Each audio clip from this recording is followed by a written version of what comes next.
Hi, nice to see you guys again. This is Jackie Wang, sales agent from Pastor McHugh, and this is Rhiannon Jenkins, buyer's agent from Buyers Domain.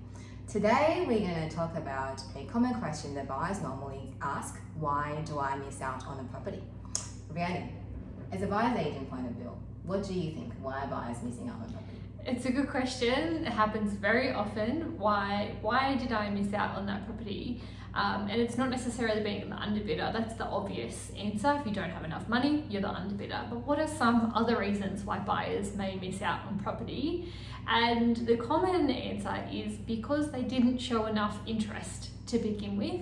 They held their cards too close to their chest, and unfortunately the property was sold without them really knowing. But that's because they didn't show interest, and the agent thought that they didn't want to inspect again, they didn't want to do their due diligence, and didn't want to buy the property.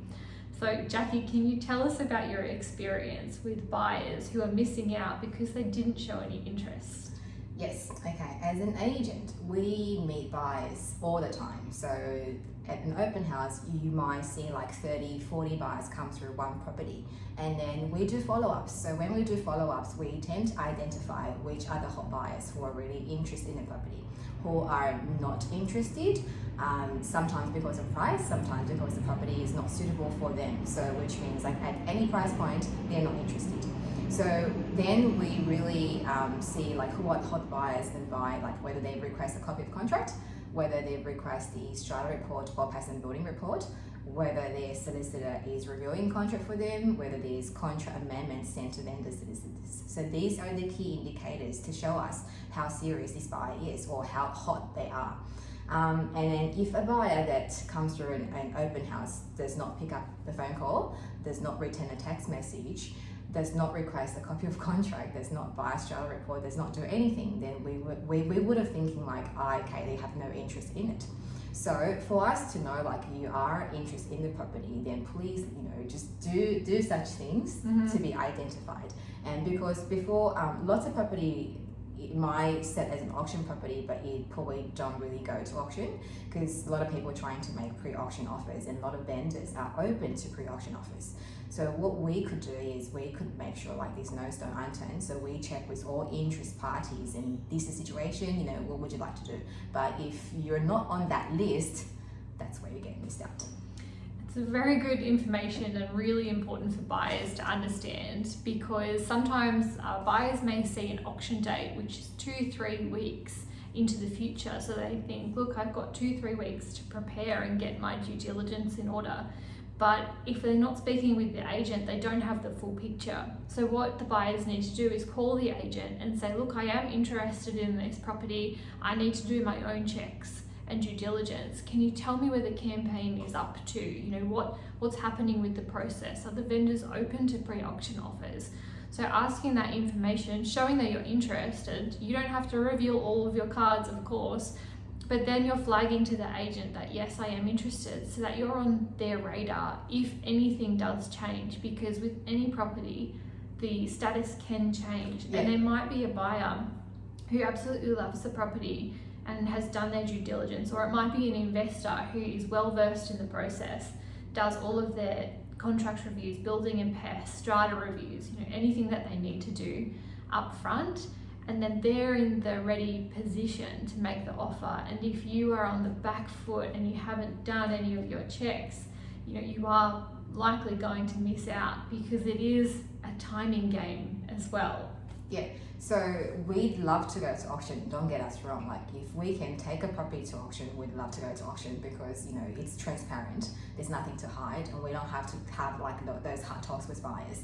But circumstances do get changed. For example, like a vendor was set to go to auction, but if they eyed on something, they want to go to that auction, they would want to get themselves like financially ready by that time. So they're more willing to open to and pre-auction offers. So once that pre-auction offer coming through, and then it's our responsibility to let all interest parties know we've got an offer. And then normally we don't really disclose like what exactly that offer is, but we do give a range. So we'd always work on buyers, just get yourself ready. Once that happens, at least you give yourself your chance to make an offer, and don't just say like, oh no, I'm not ready, I don't know this is gonna happen, right? So yeah, that's what I was thinking, because sometimes when you come across like a very experienced buyer, they know exactly how much they need to pay for a property, so they're very clear on their offer. This is my offer, blah blah blah. But a lot of first-time owners, because they just start research or they don't know the whole process, I guess at that time when an agent ring you, just tell them like, we're still working on our numbers, but like we are very interested. Please let us know. If there's a chance to sell prior to auction or anything, let us know. So then you're trying to get as much information from the agent as well. So just keep the communication open, because anything could happen.